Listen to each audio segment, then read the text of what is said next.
Yo les postos, bienvenue sur la chaîne Les Vidéos de Nono et Sacha. Beaucoup d'informations aujourd'hui les postos. Nono est avec nous. Salut Nono.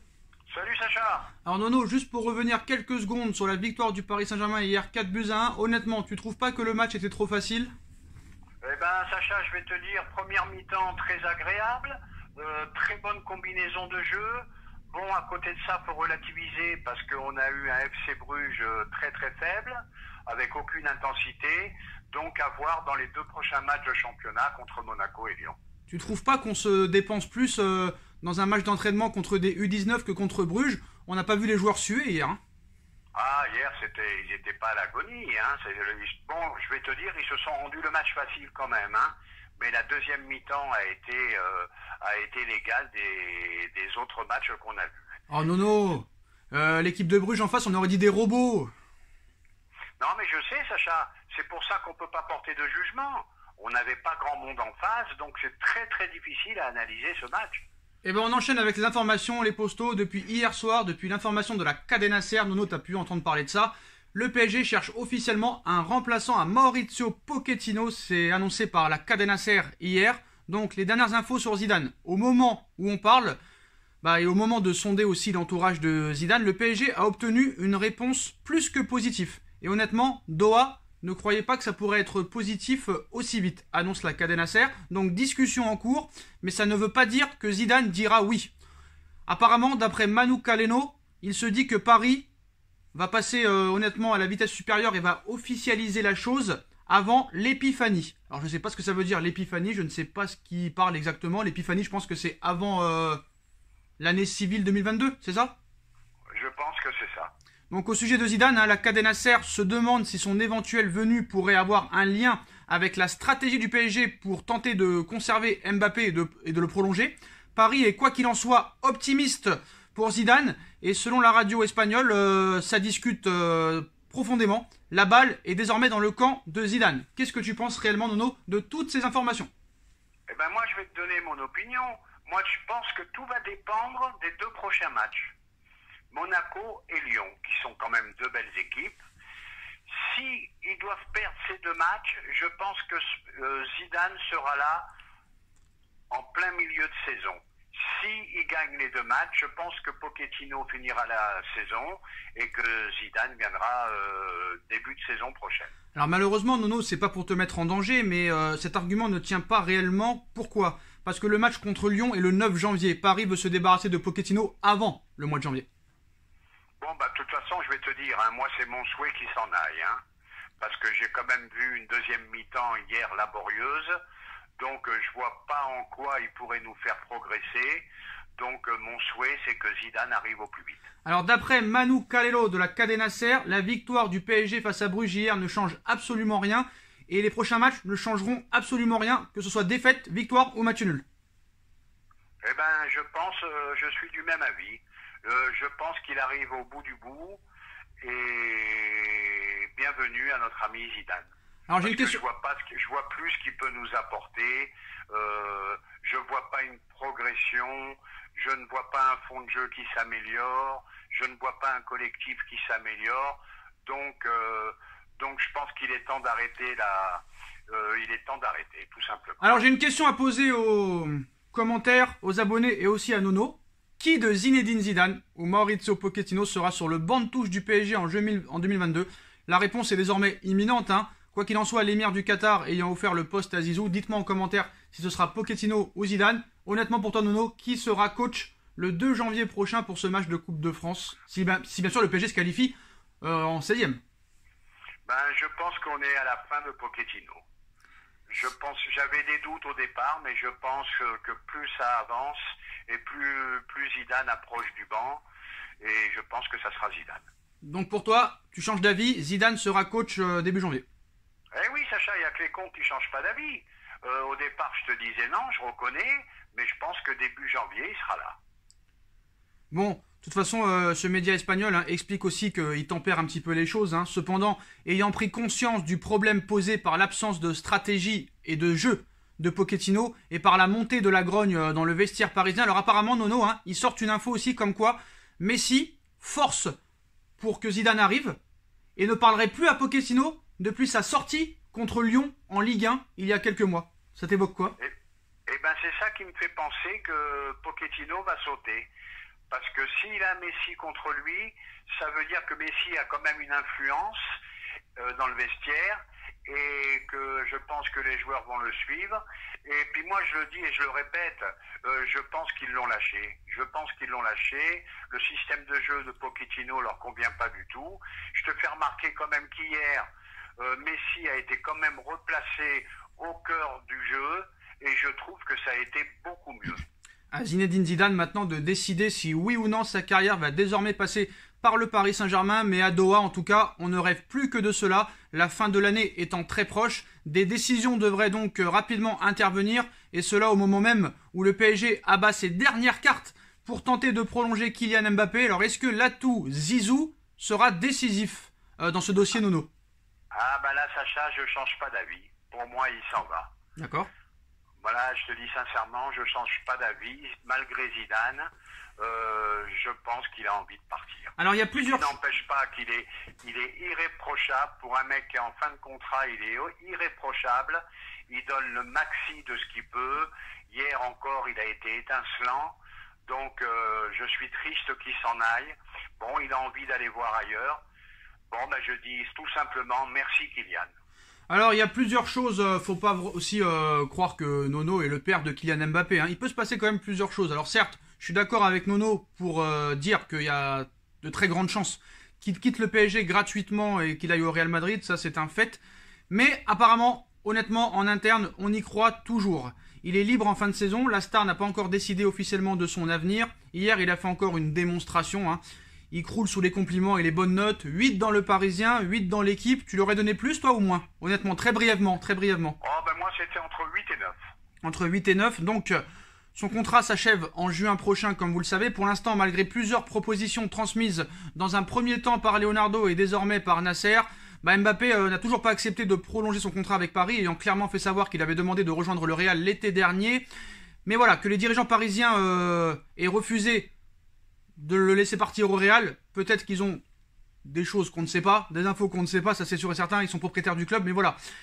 Maintenant, on va dire que il y a de très grandes chances qu'ils partent pour 0 €, une hypothèse qui peut rendre fou du côté de Doha, non pas pour des raisons financières, parce que sinon ils n'auraient jamais refusé les 200 millions d'euros proposés par Pérez, mais surtout parce que cette opération pourrait se faire à seulement quelques mois du mondial au Qatar, inacceptable aux yeux du prince. Donc il reste encore quelques mois à la direction du PSG pour changer la donne et parvenir à un accord avec Kylian Mbappé, même sur le court terme, lequel pourra dès le 1er janvier négocier avec le club de son choix, tandis qu'en Espagne on était très optimiste à propos de ce dossier. Quelques doutes apparaissent maintenant au point de même craindre que le PSG pourrait vraiment convaincre Mbappé de prolonger. Ce scénario de rêve pour le PSG est de plus en plus évoqué dans les médias madrilènes, où l'on constate que la complicité entre Kylian Mbappé et Léo Messi devient de plus en plus évidente. On a vu hier, Nono, avant de finir sur une autre information, que Mbappé a laissé Lionel Messi tirer le penalty hier pour lui offrir un doublé. Messi, Mbappé, ça devient de plus en plus évident sur le terrain. Et cela pourrait peut-être faire réfléchir Mbappé. De même, l'attitude de Mbappé hier, hein, on l'a vu, hein, filmé en pleine rigolade avec Messi, avec Kylian. On a vu son interview hier, bon, il a l'air heureux, après je sais pas ce qui va se passer, mais à 3 semaines du passage en 2022, les arguments qu'a le Paris Saint-Germain, en faisant venir Zidane, en peut-être se débarrassant de Neymar, on va en reparler dans quelques minutes, le PSG peut-il encore réellement y croire ou pas du tout, malgré tous ces arguments-là, Nono? Ah, moi j'y crois pas, Sacha. Malgré, j'étais content, il y avait une belle connexion qui arrivait, Messi, Mbappé. Bon, il y a d'autres choses qui me font penser qu'il est déjà là-bas. Il faut quand même savoir qu'il parle couramment espagnol. Donc je pense qu'il n'a pas appris l'espagnol pour rester en France. Et je pense que c'est son rêve de toujours d'aller au Real, à moins d'un retournement de situation inimaginable. J'espère me tromper, j'espère qu'il reste. Mais à part un retournement de situation, je le vois pas rester, Sacha. Nono, ce qu'il faut bien comprendre, c'est qu'Mbappé, à l'heure où on parle, à 22 ans, il va avoir 23 ans le même jour que toi, le même jour que ton anniversaire. le même jour que ton anniversaire. C'est pour ça que c'est un bon. Donc on fêtera l'anniversaire de Mbappé et de Nono en même temps. D'ailleurs, Nono fera bientôt sa réapparition à mes côtés. Alors Nono, honnêtement, faut pas oublier que Mbappé n'a que 23 ans. Il ira au Real, quoi qu'il en soit. Donc le fait est qu'il apprenne l'espagnol et qu'il parle couramment espagnol, pour moi, n'est pas un argument à 100%. Je pense que le PSG, pour moi, tu me diras ce que t'en penses, va essayer de négocier une prolongation de contrat de 1 an, voire 2 ans, parce que eux, ce qu'ils veulent absolument, c'est l'avoir pendant cette Coupe du Monde au Qatar. Si t'as Mbappé, Zidane, Neymar, Messi, je te raconte pas la folie pour eux. Donc est-ce que ça peut être réellement un argument de prolonger d'1 an, 2 ans, ce qui permettrait aussi à Mbappé d'avoir encore une chance de gagner la première Ligue des Champions du club et peut-être de battre le record de buts d'Edinson Cavani? Ah ben je suis d'accord avec toi, ils vont tout faire pour essayer de le garder avant la Coupe du Monde. Mais malheureusement, je risque de te contrarier, je le vois pas rester. À moins d'un retournement de situation inimaginable, à moins que si Zidane arrive, l'effet Zidane peut marcher. Zidane peut en faire sa tête de gondole, hein. Zidane peut en faire sa star. Zidane peut en faire sa star, hein. Dire à Neymar et Messi, c'est lui le patron. Parce que, Nono, t'es bien d'accord avec moi que depuis 1 an, le patron, c'est Mbappé dans cette équipe. C'est lui le patron. Oui, mais je sais, Sacha, mais il a fait le tour de la Ligue. Hein. Non, mais je parle du terrain. Si t'enlèves Mbappé aujourd'hui, il n'y a rien en attaque. Il n'y a rien. Eh ben, ça sera à eux de reconstruire, Sacha. Non, mais avoue-le, parce que vous avez du mal à encenser Mbappé. J'aurais posé la question sur Messi ou sur Neymar, vous auriez dit oui. Ben non, alors je vais te contredire. Ah d'accord. Mbappé, phénomène, mais il veut pas rester, qu'est-ce que tu veux Je ne parle pas de ça, Est-ce qu'à l'heure où on parle, est-ce que depuis 1 an, Mbappé est le patron de cette équipe? Eh ben, je te confirme, Mbappé est le numéro 1 du PSG au jour d'aujourd'hui.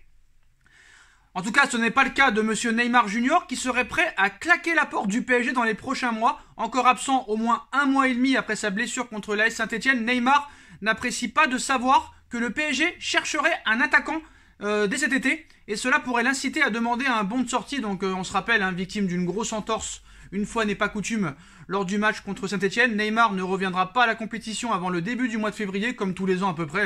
C'est toujours la même chose. Une situation qui se répète régulièrement depuis que Neymar a rejoint le PSG en 2017, ce qui a fait sourire quelques joueurs qui ont pu prendre sa place, lesquels ont ironisé aussi sur cette blessure qui permettra à Neymar d'aller non seulement à l'anniversaire de sa sœur, comme chaque année, mais aussi de fêter le sien. Donc tu te demandes réellement s'il fait pas exprès de se blesser à la même période. En attendant, Leonardo a bien noté cette succession de problèmes physiques pour l'ancien joueur du Barça, des soucis qui interviennent toujours quand le rythme s'accélère et que les huitièmes de finale de Ligue des Champions approchent. C'est quand même assez bizarre.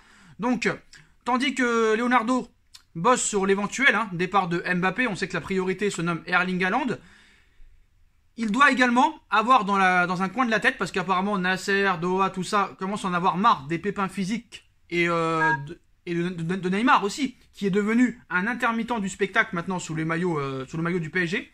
On apprend aujourd'hui, Nono, que Leonardo serait à fond sur Raheem Sterling. C'est une information du quotidien El Nacional qui affirme que l'international anglais de Manchester City est bel et bien dans le collimateur du PSG. Raheem Sterling n'appréciant pas vraiment de ne pas être titulaire indiscutable sous les yeux de Pep Guardiola.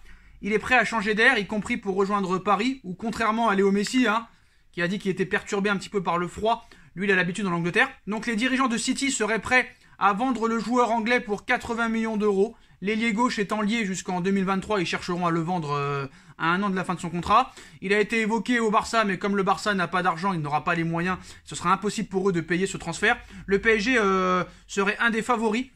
Mais voilà, ces rumeurs sur la possible venue de Sterling auraient scandalisé Neymar, affirme la journaliste, Laura Alonso au Nacional, qui nous explique que Neymar, en apprenant ça, aurait menacé de quitter Paris s'il signerait un joueur pour, on va dire, le concurrencer.